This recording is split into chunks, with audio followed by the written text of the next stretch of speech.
पुन्हा एकदा पुण्याला जाऊया, मुख्यमंत्री बोलतायत. तर समांतर सहापदरी म्हणजे वरही सहापदरी आणि खाली सहापदरी आपण विचार करू शकता. आज आपण ज्यावेळेस इथनं जातो त्यावेळेस आपल्याला काय ट्रॅफिकचा सामना करावा लागतो, पण सहापदरी रोड खाली आणि सहापदरी रोड वर केल्यानंतर सीमलेसली आपण जाऊ शकू. 50 मिनिटाचा वेळ हा किमान आपला त्या माध्यमातनं वाचणार आहे. त्यातनं आपलं डिझेल पेट्रोल सगळं वाचणार आहे, प्रदूषण कमी होणार आहे आणि याही प्रकल्पातनं जवळपास 250 कोटी रुपये अपफ्रंट आपल्याला या ठिकाणी प्रीमियम मिळालेला आहे. आणि म्हणून अतिशय चांगल्या पद्धतीनं ही सगळी या ठिकाणी कारवाई जी आहे ती आपण करतोय. पुढच्या काळामध्ये नव्या पुरंदर विमानतळाशी कनेक्टिव्हिटी देखील वाढवण्याचं काम आपण या ठिकाणी करतो.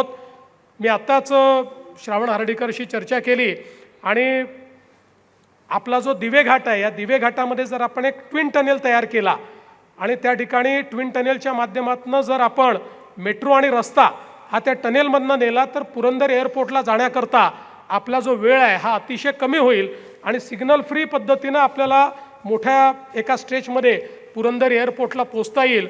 पूर्वी लोकांना असं वाटायचं पुरंदर एअरपोर्ट हे केवळ एक स्वप्न आहे, पण मी निश्चितपणे या ठिकाणी सांगू इच्छितो की आता 50% जास्त ॲक्विजिशन पैसे देऊन पूर्ण झालेलं आहे.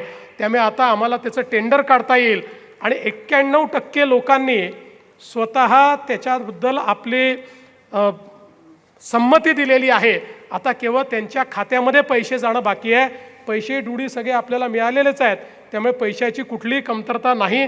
त्यामुळे आता जवळपास ऑगस्टपर्यंत हे ॲक्विजिशन पूर्ण होईल आणि मला सांगताना आनंद वाटतो की देशाच्या इतिहासातलं फास्टेस्ट ॲक्विजिशन आजपर्यंत कुठल्याही विमानतळाचं इतक्या वेगानं 6 महिन्यात संपूर्ण ॲक्विजिशन पूर्ण होणं हा एक रेकॉर्ड आहे. त्यामुळे मला असं वाटतं की निश्चित जिल्हा प्रशासन त्यानंतर MIDC असेल, वेगवेगळे आपले जे काही सगळे या ठिकाणी अधिकारी असतील, सगळ्यांचं मी अतिशय मनापासून अभिनंदन करतो की इतक्या फास्ट आपण हे केलेलं आहे आणि आमचा प्रयत्न असेल की यावर्षीच याचं सगळं टेंडर प्रक्रिया पूर्ण होऊन याचं काम सुरू व्हावं आणि जोपर्यंत हा एअरपोर्ट तयार होईल तोपर्यंत मेट्रो आणि रस्ता डेडिकेटेड या ठिकाणी पोचला पाहिजे. आणि त्या दृष्टीने मला विश्वास आहे की पुढच्या काळामध्ये हे काम देखील आपण हातामध्ये घेऊ. आणि हे सगळं करत असताना खरं म्हणजे आता या तिन्ही रस्त्यांना 4 वर्षाची वेळ आपण दिली आहे, पण आमचं या टर्मचं आयुष्य हे 2029 पर्यंतच आहे आणि तुम्ही 2030 सांगता, म्हणजे पुढच्या वेळेस आम्ही येणारच आहोत, तो प्रश्न नाही आहे.